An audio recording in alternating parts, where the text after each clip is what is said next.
Wait, rock star. I thought I was rock star enough, but clearly not. Now I'm going to have to be extra rock star. Good morning, everybody. I'm Louise Baker. I'm the Managing Director of the Global Mechanism of the United Nations Convention to Combat Desertification, which is a sister convention to climate change. So I'm absolutely delighted to be here, and thank you very much for inviting us. I'm going to be your moderator today. I think we're in a really interesting time. It's a strange new world where there have been heat waves, droughts, floods, wildfires, and they've happened everywhere. They've happened globally. It's probably a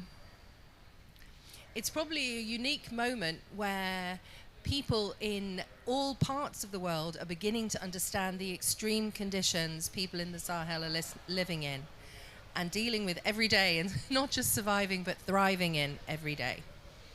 So we're at a unique time where the climate is changing, and it's having a devastating effect on lots of people, but there is a real appreciation for what people in the Sahel are doing and what they're doing with the Great Green Wall.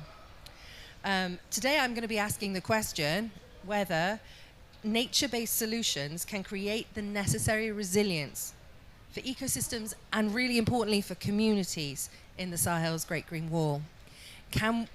Are what we're doing in the Sahel enough to build that resilience for ecosystems and for people? And is this a model that could be replicated in other parts of the world?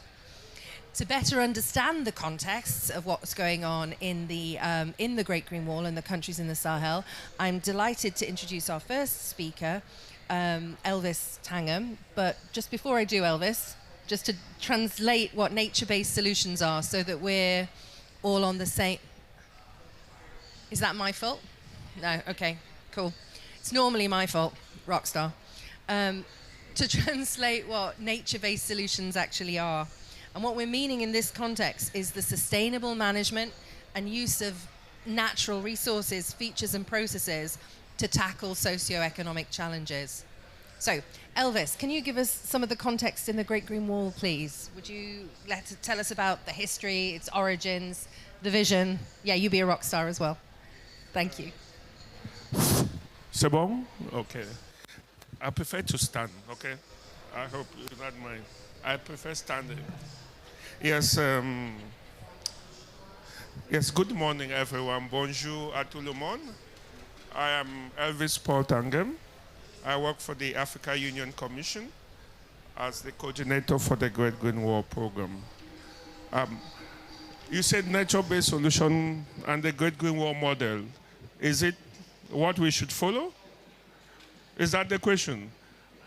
I said,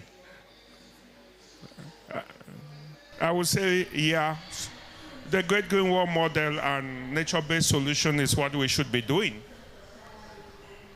So can I sit down now? No. Tell me about what that is. Yeah, tell of me course. about the vision, the objectives. Where are we going, Elvis? Yes, so the Great Green Wall initiative is a Pan-African sustainable land management and restoration initiative and resilience building initiative, which focuses on the dry lands of the continent. And dry lands is like 55 to 60% of the continent is considered dry and arid. And so the Great Green Wall was created by the heads of state of the continent to tackle the issues of land degradation, desertification, drought, and climate change resilience. So this innovative and bold program started in 2007, 2005, 2010. And you know, we are talking about land of 900 million kilometers, 900 million hectares of land that are degraded, need land neutrality, land degradation neutrality management approaches. So we are talking about a land size that is about almost 3 times the size of India, to put it into perspective. So since then, a lot has been done. And one of the biggest achievements that is not really said, that is never focused on, is the policy and the political achievement. That is the biggest, and as you know, Luis, policy and politics is usually the weakest link in everything on earth. That is why we are COP 27 years and we are still talking. When we get the policy right and we get our policymakers to be involved, 50% is done. And so since the creation, we have gotten the policy right. We've gotten all our international development partners on board, and we have gotten our member states implementing. And so the Great Green Wall is now being implemented in 35 member states out of the 55 member states on the continent. So you can see that we are getting it right. Even at the level of the ground, nature-based solutions, I think the Great Green Wall exemplifies how nature-based solutions can be used to provide sustainability, sustainability of livelihood, sustainability of the ecosystem, sustainability of partnership, and sustainability of all what we are trying to do here at the COP. Luis. Thank you, Elvis. That's great. We're gonna. That's great. That's a really good context for what we're talking about. There are, Elvis says, 35 countries in the continent now actively looking at Great Green Wall activities. In my role, I'm also the head of something called the Great Green Wall Accelerator, which is looking at supporting the country, 11 of the countries in a band 8,000 kilometers, wide from Senegal to Djibouti. And they're really accelerating progress in this particular band as well. And I think you're seeing this mosaic of different land uses emerging. It's not planting trees. I want to be really clear about that. Trees are important. We love trees. It's not planting trees. It's a mixture of different activities that are really delivering across this belt, and a belt that is really at the front line of climate change. So I think there's some real movement here. But I'm really delighted. Now we've had some of the context on this. I want to introduce the other participants in our discussion today. Rokayatu? Yeah, we're okay, we're close. Rokayatu Drori, who's a Malian entrepreneur and founder of Hero Alliance. Daniel Zimmer, he's the Director of Sustainable Land Use at Climate Kick. And Tillem Burles, who is the Africa Regional Lead at the World Economic Forum's Trillion Trees Initiative. First of all, for our three other panelists, could you tell us what the Great Green Wall actually means to you? Have you had experience with it? Are you working with it? And what does it mean to you in your experience? Thank you. Okay, you got it right. I'm Rokayatu. Am I loud enough? Okay. So to me, Great Green Walls means environmental, social, and economic impact. It's really the key solution to address desertification, erosion, drought, and malnutrition in Africa. According to the IPCC, the West African region is the most exposed and vulnerable to climate change effects. And if nothing is done, by 2050, the West African will be forced to migrate. So desertification is a reality. It's a reality I see as an entrepreneur on the ground. Whenever I go to my farmers, I see bare lands who used to be green before. So it's a reality that we really need to trigger and we need to tackle.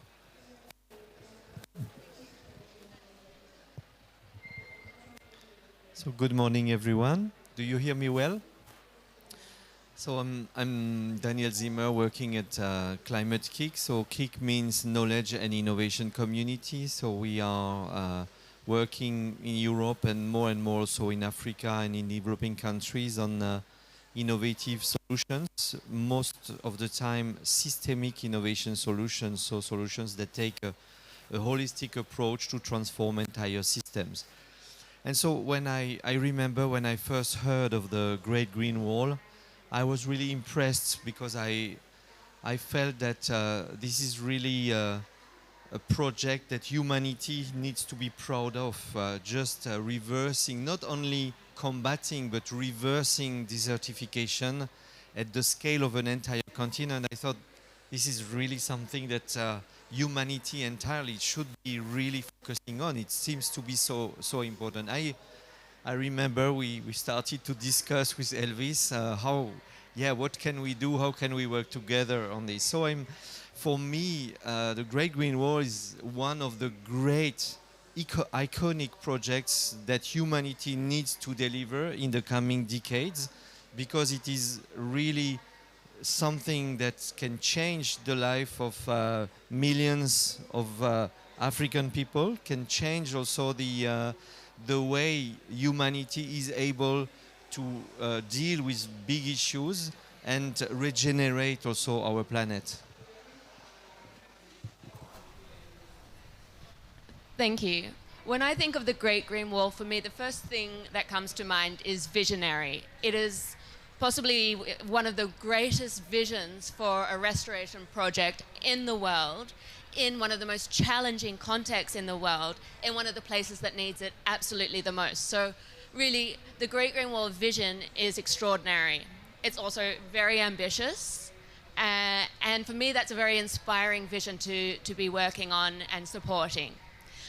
I think also it would be remiss not to say that it is critical. Right now, as Louise has pointed out, the Sahel was already a challenging environment, but it's now 1.5 times more affected by climate change than other parts of the world, which are being seriously affected by climate change.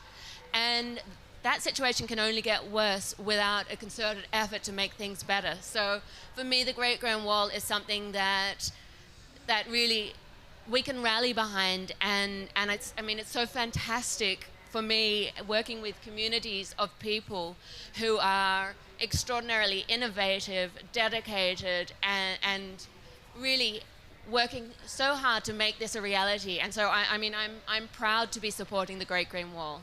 Thank you. Thanks, Tilem. Yeah, I think that's absolutely spot on. This is something that is at the cutting edge of what we need to do globally, and it's at the cutting edge, for people who really do need the assistance now. But no one group of people can do it by themselves. It requires the full mix of stakeholders to be involved. So this is exciting. I'm coming back for another round of questions now, I think. Back to you, this one, and Elvis. We know that this is based on a sort of ecosystems and nature-based solutions approach. From your experience, though, and is it just nature and the nature-based solution that's playing a role here, or is there a kind of how's the kind of mosaic approach building into this? Is this an ecosystem? Yeah, talk me through it. Yeah, it's ecosystem approach, but it's also about the people. It's also about a landscape mosaic approach of several activities. We have agroforestry, forestry, afforestation. We have climate-smart agriculture. We have pastoral livestock management. We have water management. We have wildlife, renewable energy, capacity building policies and politics, and everything that goes around sustainability and sustainable development. And as you know, we are dealing in the areas that are most vulnerable to extreme weather conditions. We are dealing with areas that will have 200 millimeters of rainfall in 2 days, which that is supposed to be annual average rainfall. So nature-based solutions, ecosystem services is the approach that we are going, but also we are also using science and technology to ensure that all the interventions that we are doing are also good for nature, but most especially good for the people. Thank you. Yeah. So I actually want to turn to Rukayatu now, because I know that you've just had a harvest. Very good, fantastic.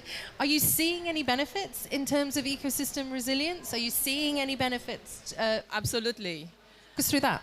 Actually, the joy the women and young farmers showed when they received the first payments of the seeds was really heartwarming. And it actually helped me to forget all the hard work we had to get there. We actually developed an inclusive value chain around moringa. So basically, we empower women and youth in rural areas. So we train them and give them seeds to plant moringa. Moringa, the miracle tree. The tree that grows in 3 months and can give seeds. So we help them to plant the tree, and just after 3 months, we come back and buy the leaves from them and process it into these products, the powder and the tea, to tackle women poverty, malnutrition, and also environment. Yeah. Wonderful. That's really amazing. You said you were working a lot with young people, right? Yes, women and young people. Fantastic. Innocent? Ha! Pay attention. Yeah. Perfect. I know that you're very, very involved in this. Did you want to raise a question or say something? Yes. I think youth involvement is... okay. Thank you so much. I think youth involvement is really important. And in desertification and climate action, the very important thing is also the land. So the land and youth. You know, we are working in Africa, and we are working with many young people. So it's really important that we engage, because Africa population is really young. So we need to engage this opportunity that we have, and also needs the bigger Arab land that we have also to combine both of them to empower the community livelihood. So it's really important. Thank you. Yeah, no, I think that's absolutely right. Getting this young people, private sector, this is an absolute opportunity. It's a demographic dividend if we do this right for the private sector in the region. You're absolutely right as well. Whenever I go to Africa, I feel I age the room by about 20 years. And then I come to Germany and I make it younger by 20 years, so it's fine. I know, before we get on to the I know we've been talking about potential opportunities, right, Tillem, right? I know that Tillem's been working with with World Economic Forum on a really interesting study on value chains in the Sahel region. Can you tell us something about that? Yes, thank you. So 1T.org along with Archipel & Co. and Reginopolis, and really, I mean, more than 100 interviews, so along with pretty much all of our community as well, have developed a study on restoration-based value chains for the Sahel and Great Green Wall. And these aren't your traditional value chains. These are things like baobab and moringa, belenitis and shea butter, for example. And I mean, I think firstly in terms of the ecosystem resilience, what we see is by using plants that are already well adapted to the Sahel, we can build resilience, I mean, both for the ecosystem and for the communities, because these plants can survive the challenging conditions. We also see things like baobab, it's like an oasis in a tree. It holds water, elephants can come along and drink from it, humans in need can tap into the water supply within the trunk.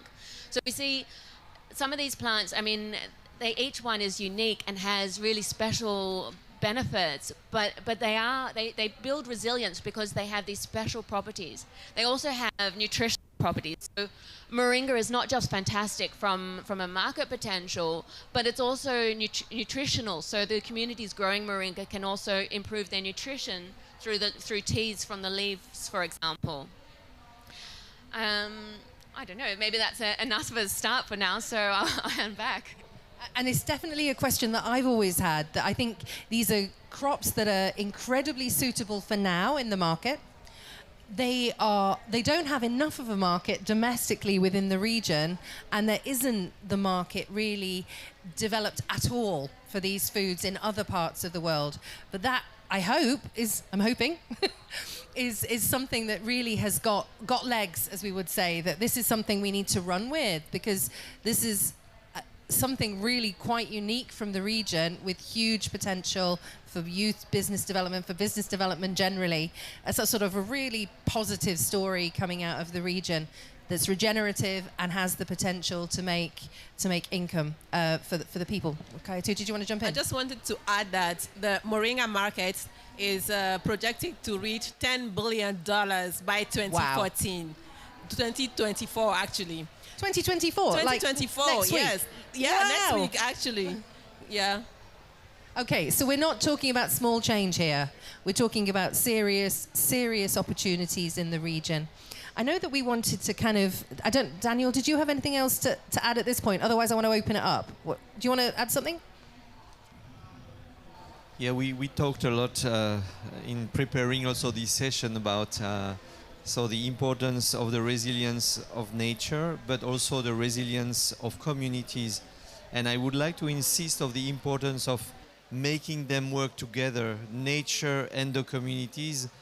There needs to be a sort of reconciliation, the two. So we need to create regenerative practices, create a natural solution, but these natural solutions need to feed the communities, and in return, the communities need to feed the nature-based solution. So just to give two examples of these circular approaches, so we are also in Climate Kick supporting startups and young people in Africa.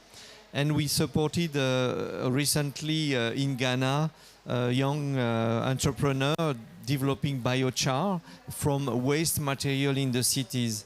So this biochar is now traded across Ghana to the farmers to increase the resilience and the water for storage capacity, for instance, of their soils, to improve the crop production, make it more resilient, and in return, the cities will get, of course, increased food security.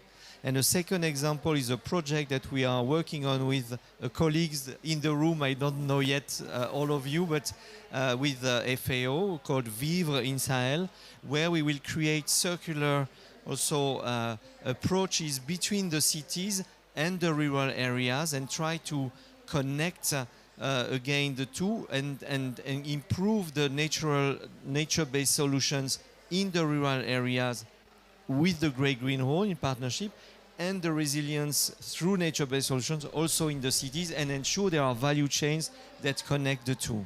Fantastic. Brilliant. Susan, can I come to you next? I know that we've got, from what I'm hearing so far, there's two parts to this story. One is the resilience part, the nature-based solutions and resilience, and one is the communities bit. I know that you've done lots of work and lots of research on the resilience part, right? Can you give us a little bit of that?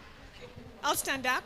So I'm Susan Onyango, and I work for C4ACRAF. We do research on trees and farms and forests. So we are implementing the Regreening Africa Restoration Project in the Sahel. It's a large restoration project targeting 1 million hectares across 8 countries, including the Sahel. So we all know that the challenges that we're facing in the world today, deforestation, biodiversity loss, climate change, broken food systems, unsustainable supply chains, and inequity are all interrelated. So Regreening Africa looks at 3 main things. We're looking at agroforestry, FMNR, and tree planting, and coupled with that, sustainable land management practices, so that we can address livelihoods of the communities, food security, and just general well-being. So this is where we are building the climate resilience of the communities. So we look at viable greening options, what suits the community, what suits the ecosystem, and then we also equip with new knowledge and tools. So very basic, simple how-to things, like how to establish a tree nursery, how to graft, things that are practical for them. And then we're also looking at value chains. We've spoken a lot about value chains here. So all this is feeding into what others are doing. And most importantly, the monitoring bit of it is vital, because how do we measure what it is that we are doing? And for this, we use tools like Citizen Science. We've got a Regreening Africa app to help us monitor how well our land restoration efforts are going. So that is just one example of how we're doing it. Thank you. Thanks, Susan. Does anybody from the audience have like real first-hand experience of how the Great Green Wall has been building ecosystem resilience? Has anybody been working? No? How about Great Green Wall Frontline? Would you like? Yeah? Come on. You know you want to. Hello everyone, I am Maimuna Jabi from the Gambia and I'm co-leading the Great Green Wall Frontline, and we're so glad to be working with the African Union to be able to implement some very radical and new innovative ways of doing the Great Green Wall.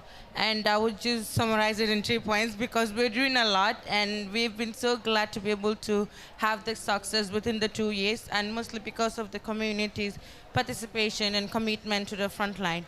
And first one would be the movement building and mobilization. How do we ensure the communities are taking ownership? Because we know there's different projects and the Great Green Wall has been around for a decade, but the slow phase of its achievement, we think the communities deserve more. So we're taking the resources and the community's awareness and involving them using bottom-top approaches and different series of district assemblies where they're building blueprints, district blueprints, which identify their solutions and, of course, their nature-based solutions on the ground.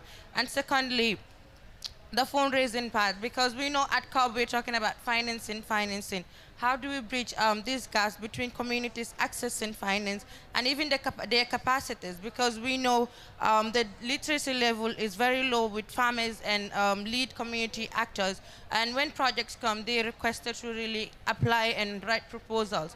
We're trying to really remove this gap from them by making sure they're able to access these funds directly through community funds. And these community funds, which are being controlled by their own district group works that we have established, which is a structure, and the resources and capacities and the whole movement building is being contributed by them, and this has led us to be really successful. And of course, innovation is a very important component, and I'm very glad Dr. Elvis really mentioned it.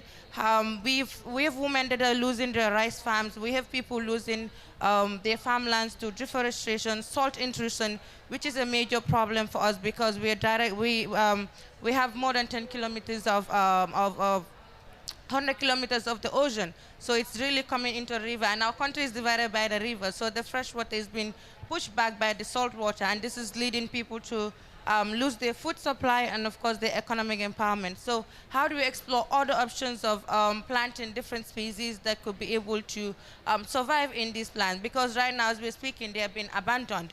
So we're really exploring these options and be able to also explore the water lands and, of course, the dry lands that the communities can be able to have economic empowerment. Because the Great Green Wall, the trees would come, but then people have to adapt as we're talking. And there's a lot of pool of knowledge in the communities that we really have to prioritize them for them to lead their own solutions. Thank you. Thank you so much. Oh, we've got some audience participation. I love it. Okay. Oh, I can't have that much audience participation. Who's got the, yeah, can you run around? Let's have a couple of questions from the audience. Because I really want to focus now on I'm going to come back to the panel in a minute on this, on community resilience. But can you focus on community resilience? And is this, we're all talking about adaptation here. So can you talk to me about whether this is helping and what more needs to happen? Thank you. Can you introduce yourself as well? Merci beaucoup, mais moi je vais m'exprimer en français. Okay. Et merci aussi pour l'importance que vous accordez à la mise en œuvre de la Grande Muraille Verte au niveau des pays du Sahel. Okay, speak like that. Speak Elvis est revenu sur le contexte. Mais nous avons l'habitude, nous tous, de dire que tout système est tellement lié à son contexte de telle sorte que l'un n'existe pas sans l'autre. Mais rappelons aussi, dans le contexte, certainement Elvis l'a oublié, le slogan de la Grande Muraille Verte, c'est avec les communautés et pour les communautés. Donc tout ce que nous sommes en train de faire dans le cadre de la mise en œuvre de la Grande Muraille Verte est fait avec les communautés et pour les communautés. Very good. Et vous êtes? Je suis le directeur de la Grande Muraille Verte du Sénégal. Très bien. Au niveau de l'Agence sénégalaise de la reforestation et de la grande. Okay, just for everybody else, this is the Senegalese National Agency for the Great Green Wall, and everything they do is for the communities, with the communities in the Great Green Wall. On a parlé tout de suite des jeunes, de la population africaine qui est très jeune. Mais cette jeunesse ne doit pas être une menace pour nous. Ça doit être une opportunité. Et Youth is an opportunity, not a threat. ça fait depuis quelques jours, nous sommes 8 milliards d'habitants dans le monde. 8 billion people on Earth. Et dans les 20 ans à venir, les 8 pays où la croissance sera la plus importante, 2 sont des pays qui sont sur la trace de la Grande Muraille Verte, à savoir l'Éthiopie et le Nigeria. The countries that are going to have the biggest increases in population going forward are in the Great Green Wall. At least 2 of them, Ethiopia and Nigeria. Éthiopie et Nigeria. Ethiopia and Et ces Nigeria. 2 pays sont des pays de la Grande And Muraille they're in the Verte. Great Green Wall. Et cette jeunesse, on doit l'utiliser comme étant un bras, une arme pour promouvoir la Grande Muraille I'm going to take youth in hand and they're going to promote the Great Green Wall. Thank you. Verte. Okay, one more at the back then, and then we're going to... Yeah. Thank you. Thank you. My name is Saleh. I'm from Sudan. I work for SOS Sahel Sudan. We work with pastoralists in Sudan and agro-pastoralists. And as you know, the Sahelian zone is really, I can safely say, 80% of the land is not suitable for plant cultivation.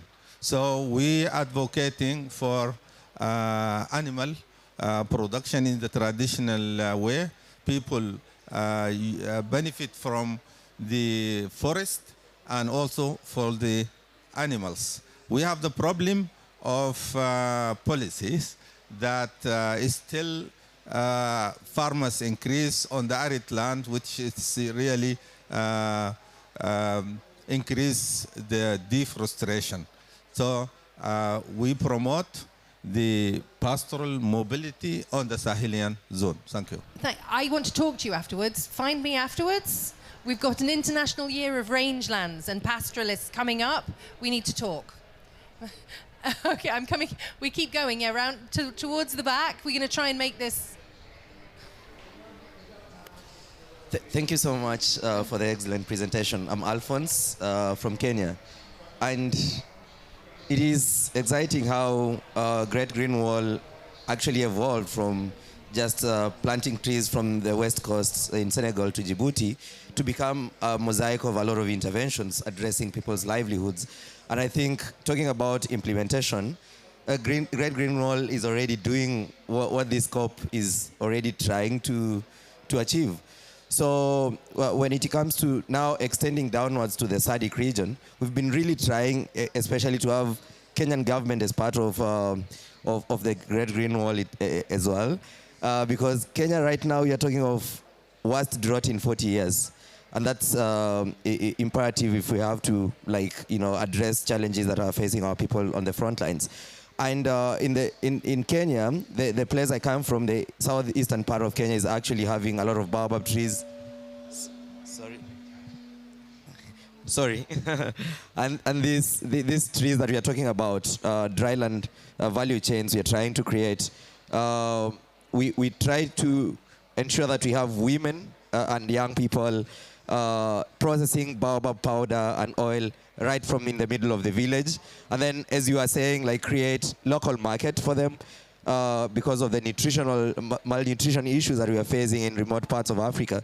So my question is, how best to scale these ideas to a very large-scale kind of a thing that plows back a lot of profits and improvement to the communities in the front line. We have people who are actually, their main job is burning charcoal, and they have to do it for survival.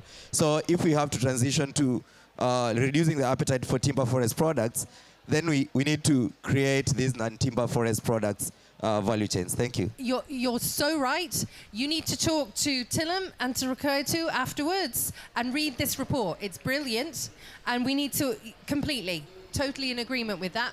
Can you pass your microphone back? Thanks. Okay. I am Mansur Muhammad from Niger Republic, and I'm working in Servir West Africa Agreement. And I want to talk a little bit about our use case because we talk about ecosystem stability. We have one services called Natural Regeneration Monitoring in Niger Republic, and we are working in 3 areas, Zender, Maradi, and Tawa. And why we work on this issue? Because we know that the ecosystem service play important role for food security, for women income and young. But during this activity, we've realized that we have success and failure for these activities.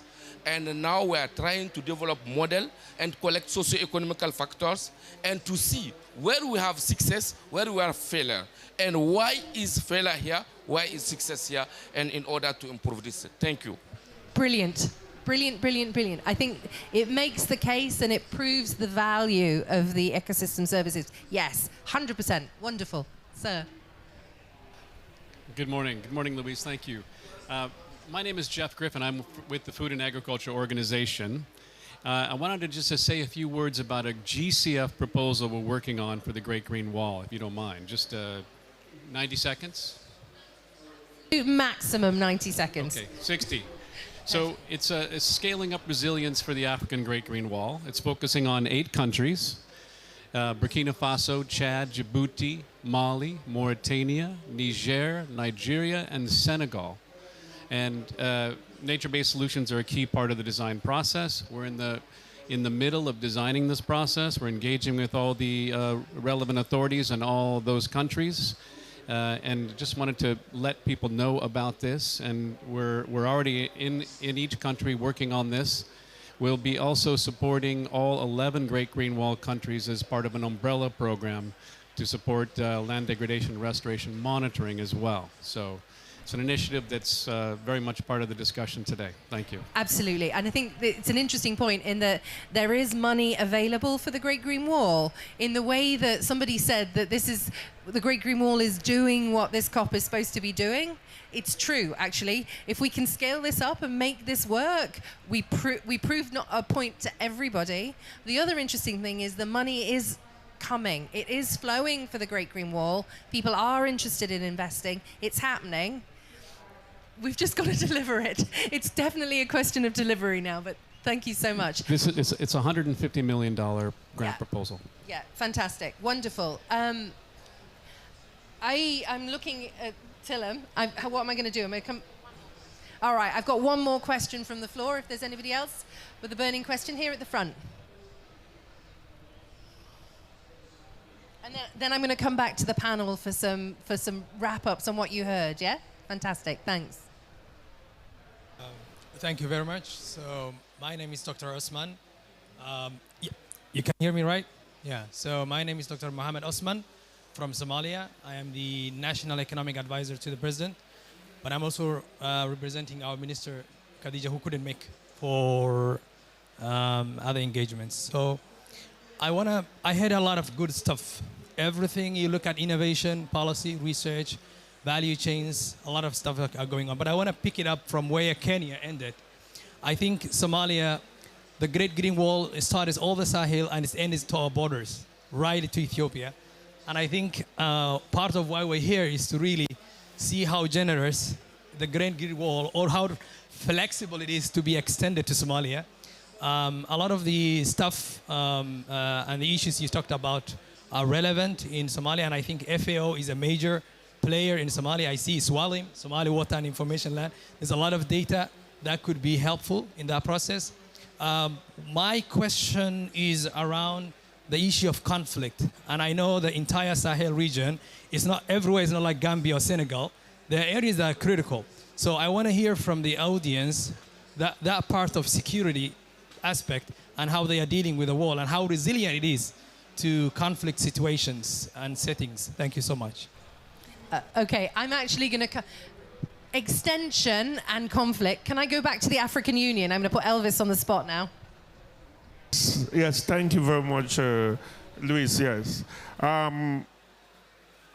Extension, yes. Because the Great Green Wall is Pan-African, is flexible, and it goes where the need is. And we usually say desertification in one country in the world is desertification in every country, because it creeps. Because we might have Somalia, Ethiopia, Senegal, but climate change and natural phenomenon don't know those boundaries. Now, as we speak, in the Horn of Africa, Luis, we have 22 million people needing food aid and general humanitarian intervention. And most is because of extreme weather conditions. It's because of the drought. Ethiopia is doing so well in the Great Green Wall, which means Eritrea, Somalia, and Kenya can equally do very well in the Great Green Wall, because these might be different countries, but they are the same people. They have similar approaches, similar action, similar policies, and they're part of the IGAD community. So, yes, for Somalia, and I am calling on everyone here. I've already got Civic that said they're going to go to Somalia from this year. So I'm calling on, I know, Luis, you are the managing director of the Global Mechanism. And you said you love Somalia so much. So yes, for Somalia, and I'm calling on all of us here with projects, and I'm so happy that we are talking in the FAO stand, you know, and FAO is so interested. It's already working in Somalia. Look, when I said Somalia, people say, oh, there's Al-Shabaab, there is conflict. I said, even in this Egypt that we are sitting, there is conflict. There is no country on earth where there is no conflict, none. Be it psychological, physical, environmental conflict. So we should not focus on the conflict. We should focus on the opportunity to save the earth and save our people. Okay. So as far as conflict is he's got passionate the now. biggest, Luis, 1 minute, the biggest problem we have now in the Great Green Wall is conflict. And all this conflict is what we call climate-related conflict. It's natural resource-related conflict. It's conflict because of land degradation. It's conflict because of extreme weather conditions. So we have to start working on conflict. Conflict is without land restoration, without resilience, all of us, we are going to be in conflict, irrespective of where we are. Yeah. So Somalia, thumbs up. Thank you, Elvis. He's absolutely right. I think we answer that question, we turn that question on its head. Without the Great Green Wall and initiatives like it, we haven't seen anything yet. We've nothing. The out-migration and the conflict over natural resources will only get worse. This is the solution. This is what has to happen. Yeah? Okay, Gayatri, would you like to? What I wanted to say is, like, I completely agree with Elvis. We have the same problem in Mali. There are so many investors who have left the country. The planet is the body. Even when your toe is wounded, it's the whole body who feels it. It's not because in Mali we have insecurity, we have political instability that we won't live. We need to live. We need to move on. We need to produce our crops. So that's really something that I really want to shout to the whole world. Please come to Mali. Bring your project to Mali. Bring your money. If you have money in your bank, please invest in Mali. We really need it. And there is desertification. For us, the solution we found is inclusive value chain around moringa. Because how to explain to a small-scale farmer who actually produce only during 3 months and the whole year has nothing to stop selling woods? That's impossible. They will still cut trees. They will still sell woods. So we need solutions, and solutions coming from the private sector. We are the private sector. I'm an entrepreneur, and I want to develop moringa in Mali. I want the women and the young farmers to plant moringa in the whole country, along with other crops and other plants, and be able to sell the trees. They sell the leaves, the seed, and the flower, because it's an evergreen tree that can be commercialized around the world.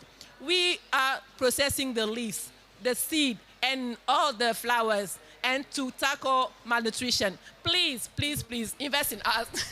With that kind of passion, it can't go wrong, can it? I really agree. I think there's a real interesting issue, and from GM's side, absolutely extension. We're happy to work with any of the countries, Kenya included, IGAD, happy to do that.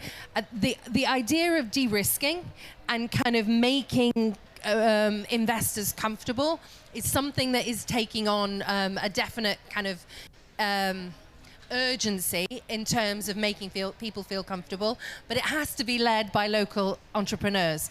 There has to be a kind of confidence and a kind of sense of can-do coming out of the region, and that's what's going to translate to the others who will see an economic opportunity when they see one. So you've got your hand up. Is that a question? I'm going to wind up the panel, so if it's very quick, yeah? Can we do that? Is there a mic?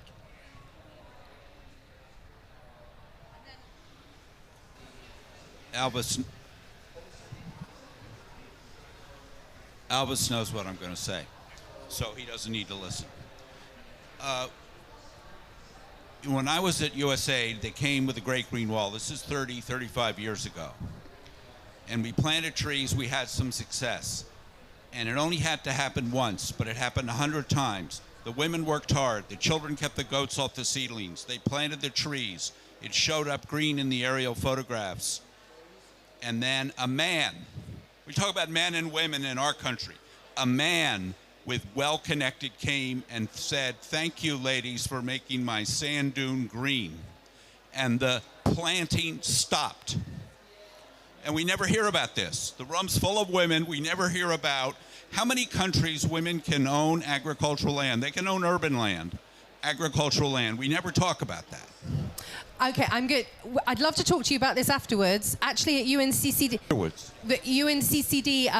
we had for the first time at our COP in Abidjan this time, a decision on tenure and some practical guidelines being developed with FAO that we're mainstreaming into our projects.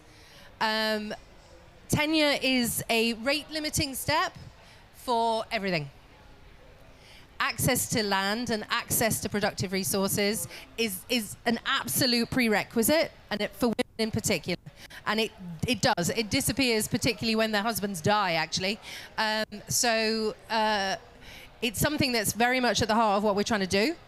I hope that it's something that is taken on seriously by other project developers, and I hope it moves. It's definitely, it's also, well, okay, I'm sorry, sir, I can only tell you what's going on, but we also appreciate what you're saying, and as also, we think that that's part of the de-risking strategy for private investment as well, because the private sector isn't going to invest if there is no secure access to tenure. So it's critical for everything. It's critical to make the private sector investments work.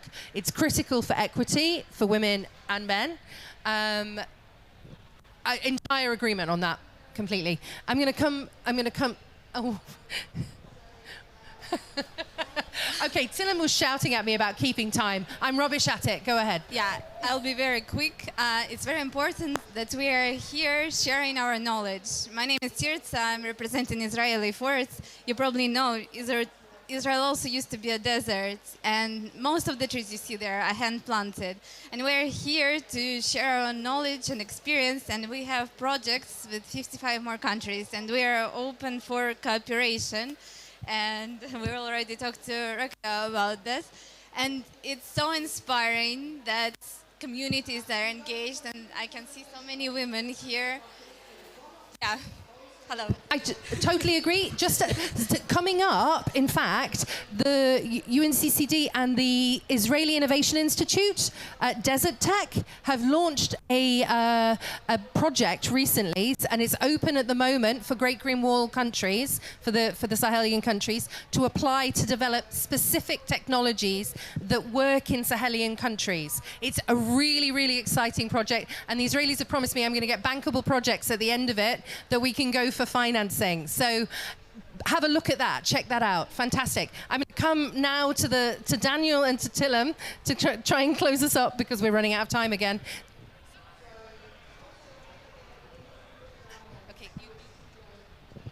Okay.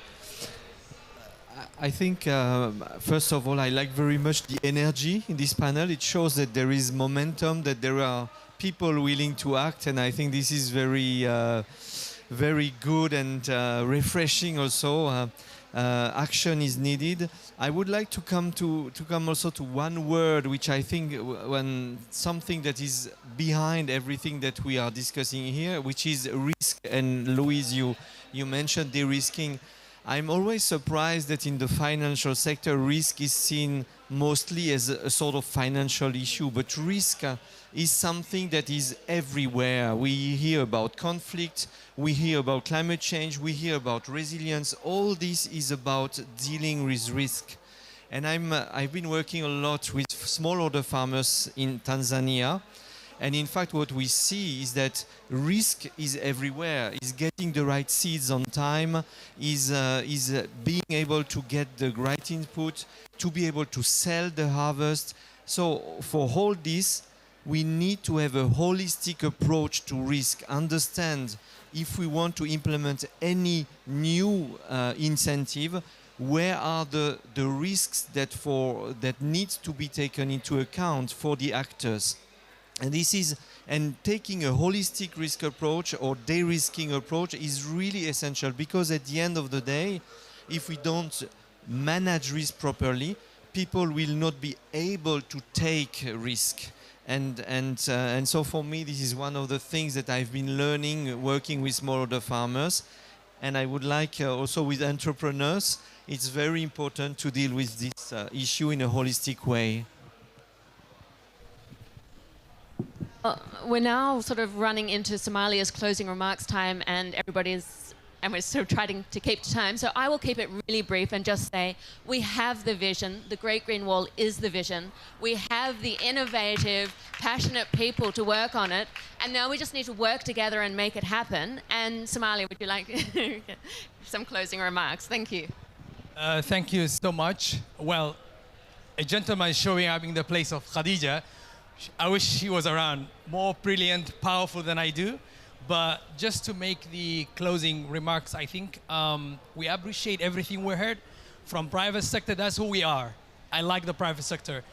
Diaspora support is very active in Somalia. So I'm hearing different aspects, which I really appreciate. But the Green Wall initiative, the nature-based solution, is one of the pathways to resilience. There's so many other dimensions. You have the governance, infrastructure, social capital. You have the security aspects. One of the things I think I want to make on behalf of the ministry is, number one, this is the first ministry we have forever. Environment has been just a small unit in one of the directorates of the Office of Prime Minister or a ministry. So this is the first time. And the President of Somalia has for the first time put climate and environment as part of the national security agenda and as part of the economic agenda. So there is a willingness, there is support, there is vision. He was here with us, His Excellency President Hassan Sheikh Mahmoud. And we look forward to really bringing our contribution, but also learn from your side and appreciate what Elvis Paul Green Wall Initiative have said. We have a side event this afternoon. Please join us. The side event is at 4:30 p.m. at Earth Pavilion, and I hope all of you will show up. Thank you so much.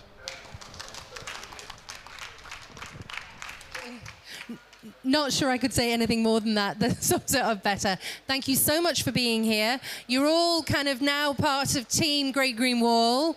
We count on your support. Sorry? Oh, yes, and we're launching Uplink. Perfect. Are we? And we're launching Uplink, the challenge. Go for it. What are we going to say?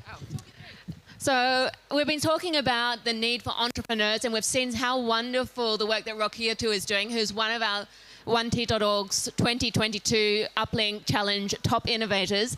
But we have 12 in total, so we just want to introduce them all to you with this very short video. Thank you, everyone.